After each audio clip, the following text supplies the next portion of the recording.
കുറച്ച് നാളുകൾക്ക് മുമ്പ് ഒരു TV ന്യൂസ് അവതാരകൻ അദ്ദേഹത്തിൻ്റെ വീഡിയോ വളരെ വൈറലായിട്ട് വരികയുണ്ടായി. വളരെ മാന്യനാണെന്ന് വിചാരിക്കുന്ന ഒരു TV അവതാരകനാണ്. വളരെ സീരിയസ് ആയിട്ട് ഈ അവതരണമൊക്കെ നടത്തുന്ന ആളാണ്. പക്ഷേ പുറത്ത് വന്ന വീഡിയോ, അതിനകത്ത് ഇദ്ദേഹം വളരെ മോശമായിട്ടുള്ള വാക്കുകളൊക്കെ ഉപയോഗിക്കുന്ന ഒരു വീഡിയോ ആണ് പുറത്ത് വന്നത്. സംഭവിച്ചത് എന്താണ്? ഈ ലൈവ് പോകുന്നില്ല എന്ന് കരുതി ഈ ബ്രേക്ക് സമയമുണ്ട്, ഈ ന്യൂസ് അവതരണത്തിൻ്റെയൊക്കെ ബ്രേക്കിൻ്റെ സമയത്ത് ഇത് ലൈവ് പോകുന്നില്ല എന്ന് കരുതി ഈ അവതാരകൻ അയാളുടെ തനി സ്വഭാവം പുറത്തെടുത്തതാണ്. ഈ TV ന്യൂസ് അവതരിപ്പിക്കുന്ന സമയത്ത്, ചാനൽ ചർച്ചയുള്ള സമയത്തൊക്കെ ബ്രേക്ക് ടൈമിൽ ഇതിൻ്റെ ലൈവ് സ്ട്രീമിംഗ് ഓഫ് ചെയ്യും, ക്യാമറകൾ ഓഫ് ചെയ്യും. അങ്ങനെ ഓഫാണെന്ന് കരുതി പറഞ്ഞ കാര്യങ്ങളാണ്. ഇന്ന് സുവിശേഷത്തിൽ നമ്മൾ കണ്ടുമുട്ടുന്ന സംഭവം, വായിക്കുന്ന സംഭവം, യജമാനൻ അടുത്തില്ല എന്ന് കരുതി, യജമാനൻ താൻ ചെയ്യുന്നത് കാണുന്നില്ല എന്ന് കരുതി വളരെ മോശമായി തന്നോട് തന്നെയും മറ്റുള്ളവരോടും പ്രവർത്തിക്കുന്ന ഭൃത്യന് എന്ത് സംഭവിക്കും എന്നുള്ളതാണ്.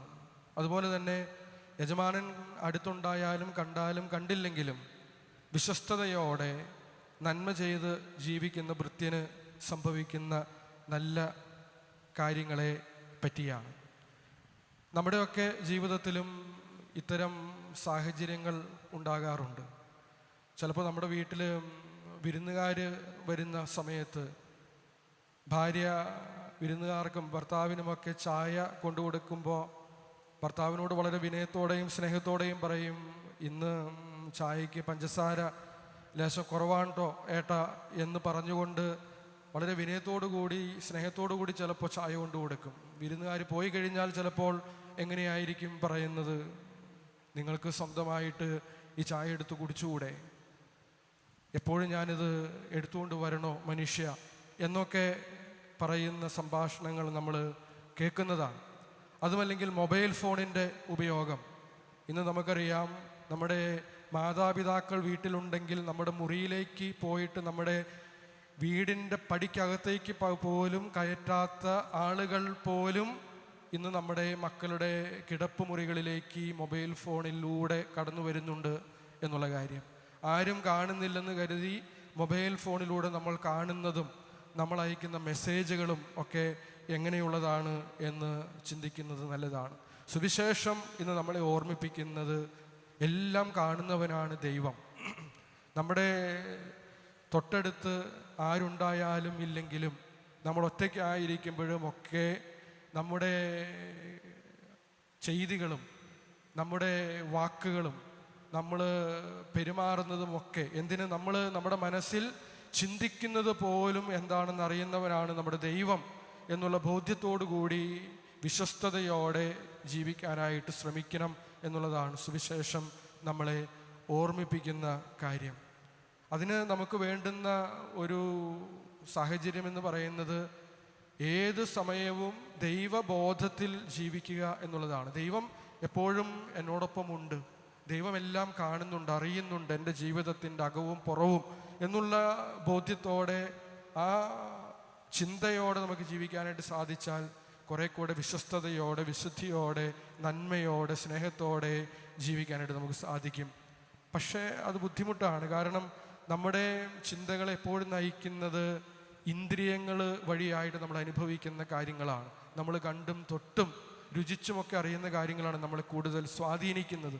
നമുക്ക് കാണാൻ പറ്റാത്ത ദൈവത്തിൻ്റെ സാന്നിധ്യത്തെ എപ്പോഴും മനസ്സിൽ നിലനിർത്തുക എന്ന് പറയുന്നത് എളുപ്പമുള്ള കാര്യമല്ല. അതുകൊണ്ടാണ് പലപ്പോഴും നമ്മൾ ദൈവത്തെപ്പറ്റി ഓർക്കാതെ പാപത്തിൻ്റെ അവസ്ഥകളിലേക്കൊക്കെ വീണു പോകുന്നത്.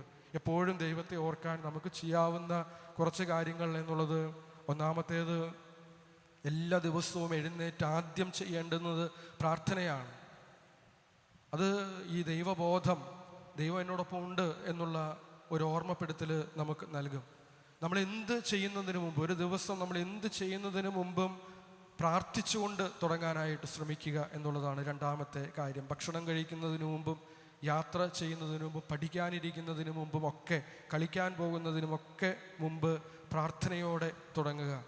മൂന്നാമത്തെ കാര്യം, ഉച്ചയ്ക്കും രാത്രിയിലും നമ്മുടെ ആത്മപരിശോധന നടത്തുക, മനസാക്ഷിയുടെ പരിശോധന നമ്മൾ നടത്തുക. ഇതുവരെ എങ്ങനെ കാര്യങ്ങൾ പോയി, ഇനി എന്ത് മാറ്റം വരുത്തണം എന്നുള്ള ആ പരിശോധന നമ്മൾ നിരന്തരം നടത്തുക എന്നുള്ളതാണ്.